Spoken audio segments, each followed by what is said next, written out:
A mutasd ki az érzelmeidet, az nem azt jelenti, hogy te kontroll nélkül, nyakló nélkül azonnal, hanem képesnek kell lenned arra, hogy nem elnyomni, hanem elhalasztani az érzelmeid kimutatását. Gyakorolnom kell, hogy tudjam magamat megfigyelni kívülről. Ezt csak el kell kezdeni, amikor otthon pici dolgokra fölkapom a vizet, és akkor elkezdeni, hogy vajon miért kaptam föl a vizet erre a pici dologra? Nem akkora nagy dolog volt ez, hogy tud elhalasztani az érzelmeidnek a kimutatását. Mutasd ki, tudjad, de érjél el vele egy célt.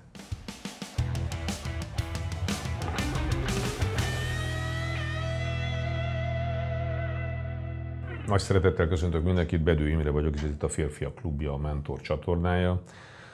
Azoknak, akik férfiként vagy nőként szeretnének gyökeret erősíteni, és értékrendjükben, világlátásukban, a férfi-nő szövetségben az élet szolgálatába állni. Olyan dolgokról van itt szó, amiről a családokban lehetne szó, amit a mi kultúránkból, amit az öregektől, olvasmányokból lehetne megtanulni, de erre nem nagyon van időnk, és én ezzel foglalkozok, hogy én ezeket előrágom és előtárom, hogy a mai rohanó emberek hamarabb tudják valamilyen módon magukévá tenni, és együtt tudjunk fejlődni azért, mert a magánéleti sikerünk az az életünk boldogulásunknak, az életünk sikerének és a boldogulásunknak az áloga.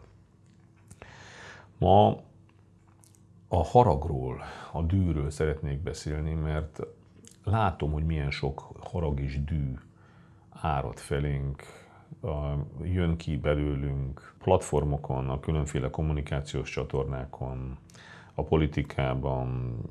Hihetetlen az a fajta erőpazarlás, ami ott elmegy. És arról szeretnék beszélni, ugyan nem fér bele minden, tehát amit erről el lehetne mondani, mert erről 3 könyvet lehetne írni. Inkább arról szeretnénk ma beszélni, hogy ez egy erőforrás, hogy ez egy hihetetlen erő. Mennyire sajnálhatjuk, hogy ezt a társadalmi erőt, ami valamilyen módon így felszabadul, azt elpuffogtatjuk a nagy semmire, és az űrbe megy ki.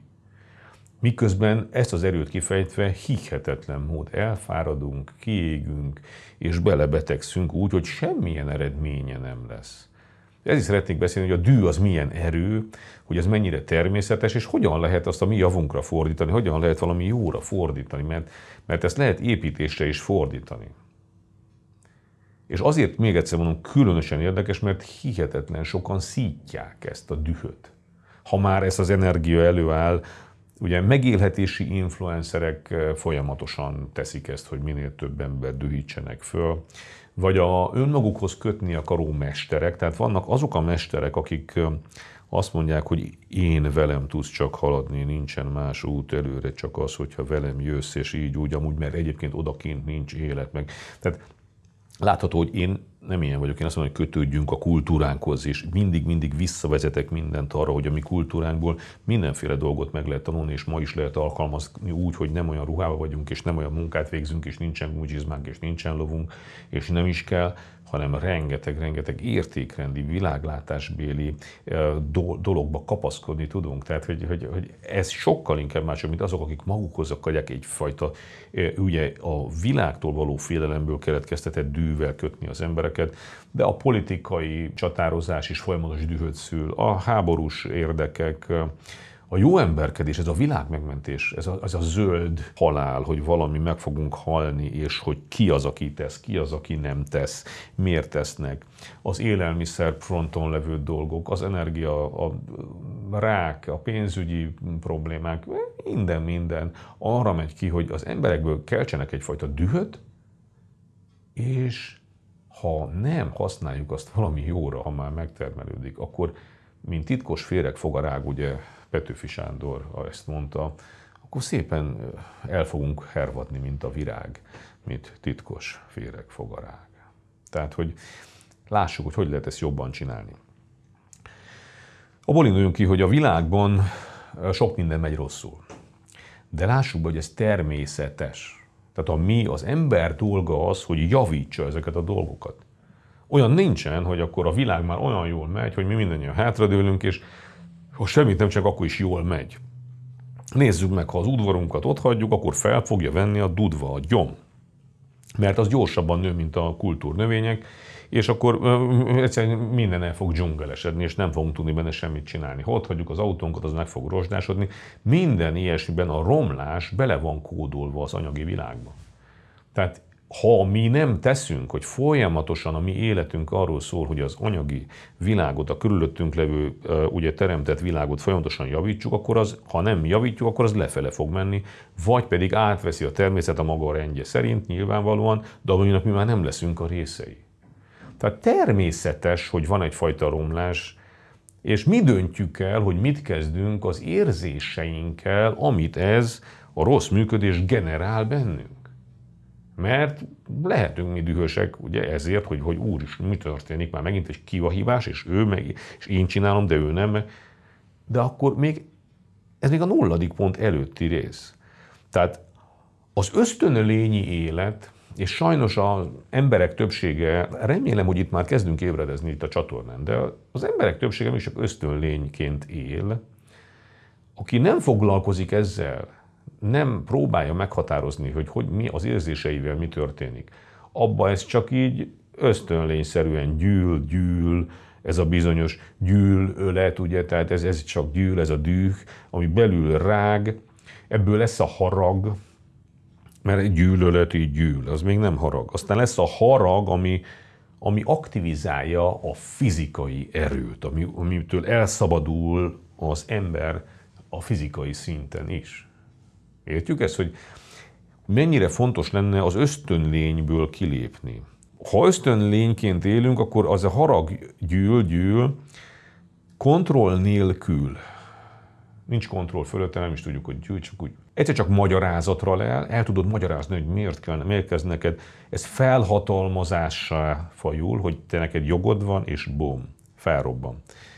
Tehát ez még jobb is egyébként, a felhatalmazás legalább indokot keres. Ott van egyfajta gondolkodás, és van egyfajta érvelés, mert van a még rosszabb, ami felhatalmazás nélküli robbanás. Tehát egyszer csak gyűljöz, bom, nem is tudja senki, nem is kontrollálja senki, teljes ellenőrzés nélkül van. És általában megnézhetjük, hogy ez a bizonyos düh, ez a harag, ez a tehetetlenségből fakad. Egyszerűen valaminek már utána vagyunk, valami már megtörtént, nem tudunk visszamenni, nem tudjuk megváltoztatni, nem tőlünk függ. Van a kiszolgáltatottság, a beszorítottság, az elkeseredettség, vagy az elkésettség érzete.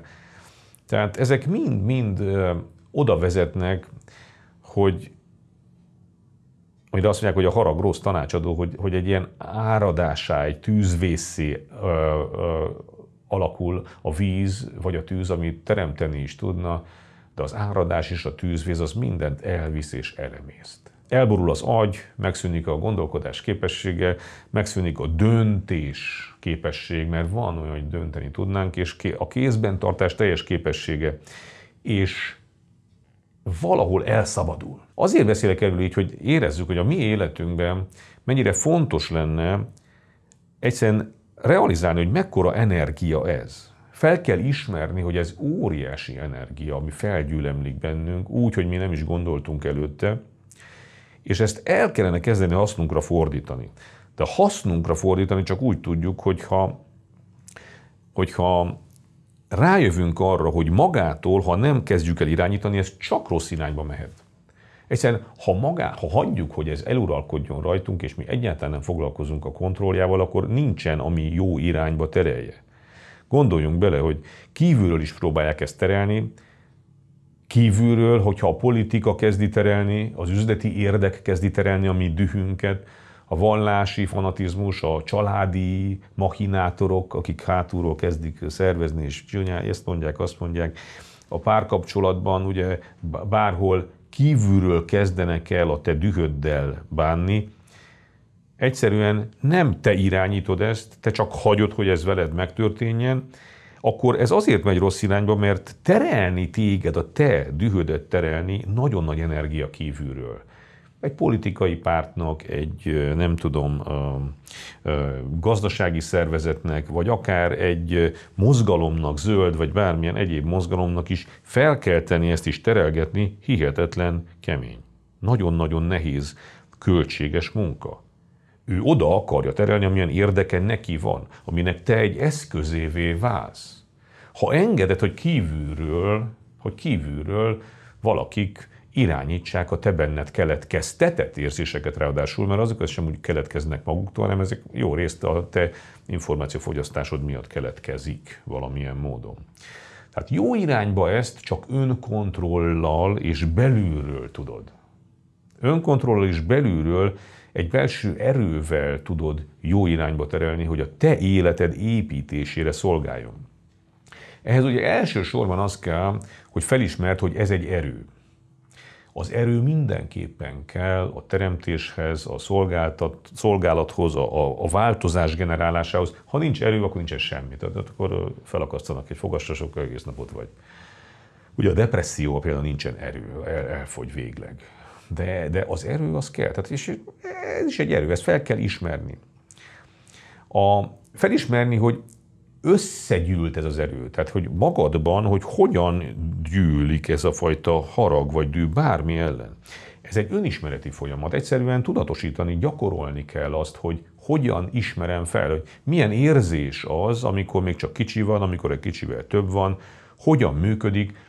Gyakorolnom kell, hogy tudjam magamat megfigyelni kívülről. Ezt csak el kell kezdeni, amikor otthon pici dolgokra fölkapom a vizet, és akkor elkezdeni, hogy vajon miért kaptam föl a vizet erre a pici dologra? Nem akkora nagy dolog volt ez. Hogyan uralkodott el rajtam az érzés? Mi volt annak az előzménye, hogy én fáradt voltam, vagy túl sok kávét ittam? Nekem vannak ilyenek, azért mondok ötleteket, ugye, hogy egyre több kávét iszok, mint kellene, akkor hamarabb beugrok dühös üzemmódba. De hogyha magamat tudom, rendszer szinten elkezdem tudni, tehát először elkezdem figyelni, és utána ezt szokásommá teszem, akkor hamarabb meg tudom állítani, mert ahogy fölkapom, hogy rögtön szólok magamnak, hogy te állj. Ugye, tehát nagyon-nagyon fontos, hogy ha felismerem ezt, és kívülről kezdem megfigyelni, ez ugye a második lépés, akkor előfeltételez ahhoz, hogy elkezdjem tudni csatornázni. És a harmadik az, hogy megtanuljam csatornázni, elkezdjem ezt jóra használni, ha már van egy ilyen erőm. Az egyik az, ami a csatornázáshoz kell, hogy nem vádlom magam, tehát nem próbálok szent lenni. Tehát nagyon bonyolult, hogyha valakinek ugye elhitte, hogy hát egy igazán fejlett ember, hát az olyan fantasztikus, hogy az sosem lesz dühös. Lesz dühös. Csak utána mit kezd vele? Az itt a nagy kérdés. Mennyi idő alatt tud leállni, és mennyi idő alatt tudja átfordítani ezt az energiát valami másra. Hogy áradás helyett mondjuk vízi erőmű legyen belőle, vagy hogy tűzvész helyett kifűtsem az egész lakónegyedet. Ugye egészen más, hogy egy tűzvészt csinálok, vagy pedig kifűtök egy lakónegyedet azzal az energiával. Sokat kell próbálkozni, hogy elkezdjem hasznossá tenni ezt a haszontalan és romboló erő ez, hogyha hagyjuk békébe. Tehát hasznot nem hoz, viszont rombol, tehát haszontalan és romboló erő, hogy azt jóra tudjuk használni. A negyedik lépés ebben, hogy kell egy cél, amit el akarunk érni a különféle helyzetekben. Például, hogy megtartom, vagy visszaépítem a házasságom, vagy a munkahelyem, a barátságomat, a bizalmat, megtartom, de ezek ugye olyan célok, amiket így leverek magamnak, hogy én vagyok az őre a bizalomnak. És hogyha elkezd elromolni, vagy nem tudom mi, vagy amiatt, hogy én felkapom a vizet, akkor hirtelen kiderül, hogy hoppá, nekem van célom. Én igaz, hogy nagyon-nagyon dühös vagyok a feleségemre, de elsődleges célom az, hogy én megtartsam a házasságomat. Ez a célt, ez nem magától jön el. Ez nem abban a dühös állapotban fogom én megszülni ezt a célt. Ezeket a célokat nekem tudatosítani, nekem előre tudatosítom ezeket a célokat magamba. Én vagyok a házasságomnak az őre, a barátságaim őre, a becsület és a tisztesség őre. És innentől kezdve látszik, hogy mi egy teljes erkölcsi alappalettának vagyunk az őrei. Tehát, hogy mindennek az őrei vagyunk, ami a Földön a jó. Ugye? Tehát, hogy ez kezd egyértelművé válni. De ezt, ha előre tudatosítjuk magunkba, akkor amilyen helyzetben mi, amilyen probléma miatt dühösek leszünk, akkor tudjuk, hogy nekünk azzal mi a dolgunk, hogy mit akarunk helyreállítani, hogyan kell ezt úgy kezdeni visszaforgatni a szavaimat, az energiáimat átvinni arra, hogy kezdjek el megoldásokat keresni, prioritásokat felállítani, és azt az erőt arra használni, ami kell ahhoz, hogy egy vesztes helyzetből egy jót, vagy hogy például kitartóan tudjak, hónapokon át tudjak dolgozni a helyreállításán, ha valamit nagyon elrontottam, vagy elrontotta a másik, de nekem az a célom, hogy helyreállítsam, akkor én dühönketek úgyis, hogy mindent elsöprök, vagy azt az erőt átalakítatom arra, hogy én kitartóan újra, meg újra, meg újra, meg újra, meg újra nekifussak, és a végén elérjek egy célt. És jó, hogyha van ez az erő, mert ha ez nem lenne, akkor problémában lennék. De ugyanaz a belső erő van, ugyanazt irányítom ide-oda, ugyanabból sáfárkodok, ugyanabból gazdálkodok, és egyáltalán nem mindegy, hogy ezt szolgálatra fogom, vagy nem fogom szolgálatra. Ennek a vége az ugye, hogyha ennyi energiának a szolgálatra fogásával, a cél érdekében való felhasználásával sem sikerül elérnem, akkor el tudom engedni, de akkor úgy tudom elengedni azt az egész ügyet, hogy hát nem sikerült. Vagy nincs nekem annyi erőm, vagy nem lehet megoldani, mert olyan is van. De már nem fog bántani a lelkiismeret, mert tudom, hogy nem az én tüzem volt, ami tűzvészként elemésztette, hanem én egy olyan tüzet tudtam csinálni, amiből meg is fölszedtük volna azt a pörköltet, meg is melegedhettünk volna mellette, és biztos, hogy nem az én tűzvészem okozta ezt, tehát amit lehetett, én beletettem. Tehát látjuk ezt, hogy milyen szép lenne ez? És itt azért beszélnék egy olyan csapdáról, ami nagyon fontos csapda, mert arra bíztatnak bennünket, hogy az érzelmeinket mutassuk ki. És itt a gyenge emberek úgy érzik ezt, és ma már az embereknek a 95%-a nem túl erős, hogy akkor ami jön így, ami dühe van, azt azonnal öntse ki a másikra, maradjunk ennél a témánál. Nem. A mi kultúránk pont arról szólt, hogy tud elhalasztani az érzelmeidnek a kimutatását. Mutasd ki, tudjad, de érjél el vele egy célt. Az egyik legszebb ilyen közmondás, újra meg újra elmondom, mert néha eszembe jut, hogy az úriember nem siet, nem késik és nem kiabál. Az úriasszony meg nem cipel, nem fizet és nem csodálkozik. És akkor ezen akadnak ki, hogy mi az, hogy nem csodálkozik, ugye ez a legérdekesebb dolog. De lássuk azt be, hogy az úriember nem siet, nem késik, nem kiabál, az folyamatosan egy belső kontrollt ad. Attól lesz úriember, hogy ő neki van egy kontrollja, nem siet, az azt jelenti, hogy nincs rá szüksége, neki nem futkározik itt, mint egy hülye gyerek, hanem ő tudja pontosan, hogy mikor kell elindulni, hogyan ér oda, nem kapkod, tehát ugye nem késik, tehát hogy van neki, tehát mindent kézben tart, és még a hangnemét is kér. Tehát a teljes önuralom ugye mintaképét hozza. Ami nagyon fontos a mi szemszögünkből, hogy ha van önuralom, akkor nem öntöd nyakon az érzelmeiddel sem a másikat. De ebben talán az úriasszonynál ez a nem csodálkozik, ez arról is szól, hogy van egy női méltóság, ami ha bármit észrevesz, akkor nem mutatja ki azonnal az érzelmeit. Mint ahogy a férfinél a nem kiabál, nem mutatom ki azonnal az érzelmeimet, hanem van nekem egy célom. Előbb átgondolom, hogy amit láttam, amit hallottam, az információ, a tény, a bármi, abból én mit akarok kihozni? Megcsalt? Egyből is neki eshetek, azon nyomban kimutathatom az érzelmeimet, hogyha totálisan ki akarom nyírni ezt az egész dolgot. De annyi és annyi helyzet van, amikor ez nem biztos, hogy így kell megoldani. Rengeteg olyan helyzet van, amikor ezek a dolgok helyre tudnak állni. Tudom, hogy nagyon nehéz, tehát nem ezért mondom, de ha van egy célom, akkor el kell tudnom halasztani. És az érzelmeimet utána olyan szavakba, olyan hangnembe önteni, hogy megpróbálom elérni azt, ami nekem a legjobb, vagy a nekünk, esetleg egy rendszernek, egy családnak, egy baráti társaságnak, egy munkahelyi ugye, csapatnak a legjobb. És akkor úgy próbálom csatornázni az energiáimat, hogy elérjem azt a célt. Értjük ezt, hogy milyen érdekes? Tehát a mi kultúránk, a mutasd ki az érzelmeidet, az nem azt jelenti, hogy te kontroll nélkül, nyakló nélkül azonnal, hanem képesnek kell lenned arra, hogy nem elnyomni, hanem elhalasztani az érzelmeid kimutatását, és ez azt jelenti, hogy elkezded csatornázni ezt az energiát a megoldásra. És ez egy hihetetlen nagy erő, amit építésre lehet fordítani. Így. És gyorsan mondok néhány példát, tehát egy dühös vagyok a szüleimre például. Hát eldöntöttem, hogy ledarálom magam az áldozatiságból, hogy úgy, hogy a szüleim, meg az áldozata vagyok még 40-50 éves koromban is, vagy elkezdem jobban csinálni és kijavítani. Vagy dühös vagyok az időjárásra, mert rengeteg embert ismerek, hogy már megint milyen idő van, és hogy ez fel is emészt, ledarál, folyamatosan rombol, vagy egyszerűen elfogadom. Tehát az elfogadás az nagyon fontos része ennek, hogy nem tudok vele mit kezdeni.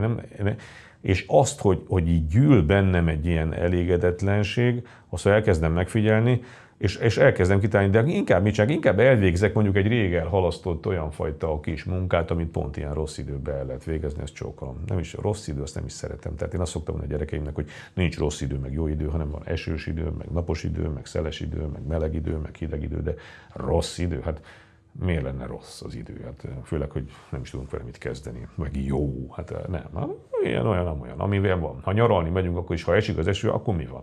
Nem fog kardomba dőlni, mert esik az eső nyaraláskor, hanem akkor olyan dolgot csinálunk, és nekem vannak olyan nyaralásaim, ami végigzógott az eső, és sokkal maradandóbb élmények, emlékek és fantasztikus eredményei lettek. A közösséget összetartotta, akikkel ott voltunk, egészen más dinamikája volt egy ilyen nyaralásnak. Dühös vagyok magamra?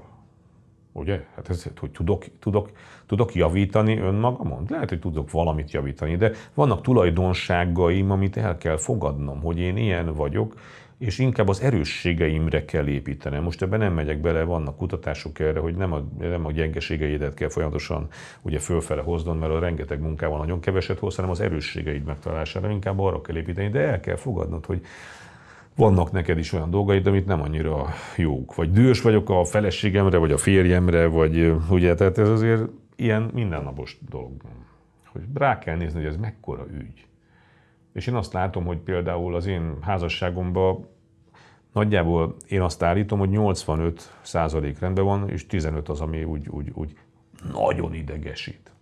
De gondoljunk bele, 85 az rendben van. És akkor az ember úgy el tudja fogadni azt a 15-öt, mert apám nekem mindig azt mondta, hogy nem lesz soha torta kerek, fiam, ezt mindig elmondom, hanem mindig fog hiányozni belőle pár szeretet. Ez természetes. Én azt állítom, hogy 60-40-ig rendben van. 50-50 az már nem biztos, de 60% rendben van, és 40 botlik, az se olyan, hogy 40 tűrhetetlen, hanem a 40-ből még mondjuk 30 az olyan picit zavaró, és 10 meg nagyon zavaró. Ez még az elfogadásra váró kategória ahhoz, hogy az embert a céljait el tudja érni, az ezt überelő hosszú távú céljait, a gyermekei felnevelésében, a családjában, hogy szétverem, szétesik minden, és utána újra kezdem, egy csomó romhalmaz vagyok magam után, az azért sokkal nehezebb életet hoz, mint az, hogy van egy hosszabb távú cél, ami ezt felülírja. Tehát, hogy hol van az az arány, ami miatt azt elfogadom. Értjük ezt? Tehát az elfogadom az nem egyenlő annak, hogy jónak is tartom, meg vidám vagyok, meg minden, hanem az azt jelenti, hogy inkább ugye Eckhart Tolle egy könyvbe olvastam nagyon régen, és nekem meghatározó volt, lehet, hogy most ha átadom, akkor nektek is. Az ő azt mondta, hogy ha egy szikla áll az utamba, akkor kétfajta stratégiát választhatok. Egyik az, hogy neki feszülök tiszta erőből, nyomom a vállammal, és ritka mód fájni fog, és lesz szakad a vállam, és úgyse fog történni semmi. Vagy pedig állingálhatok a szikla mellett úgyis, hogy nem feszülök neki, van pár centi, és gondolkozok azon, hogy mit kezdjek vele, kikerüljem, megmásszam, valamit csináljak. Ez az, ami ezt az energiát becsatornázza. A magatehetetlen ösztönlény az neki feszül és szétszaggatja a vállát, és nem fog történni semmi, csak ledarálja saját magát. A kicsit tudatosabb ember meg észreveszi magába ezt, és ezektől a szikláktól odébb áll egy picit. Szemügyre veszi, és elkezdi az élete megoldásait keresni. Azzal az energiával, ami összegyűlt benne, azt egy másik fajta csatornázásra használja. Tehát remélem, hogy inspiráltalak benneteket. Tudom, hogy ez nem egy könnyű téma. Tudom, lehet, hogy meg kell nézni még egyszer-kétszer. Mindenkinek meg kell szülnie magába, ami gondolat ebből átjött, vagy ami a gyakorlattá teheti ezt. De azt hiszem, hogy annyira ilyen közös, annyira sok-sok embert érint ma ez a jelenség, a dűnek, a haragnak a külső folyamatos gerjesztése, hogy az életünk megoldásává való átkonvertálása, átalakítása is legalább annyi embert kellene, hogy foglalkoztasson. Úgyhogy vágjunk bele. Köszönöm szépen, hogy együtt voltunk, és hajrá továbbra is együtt.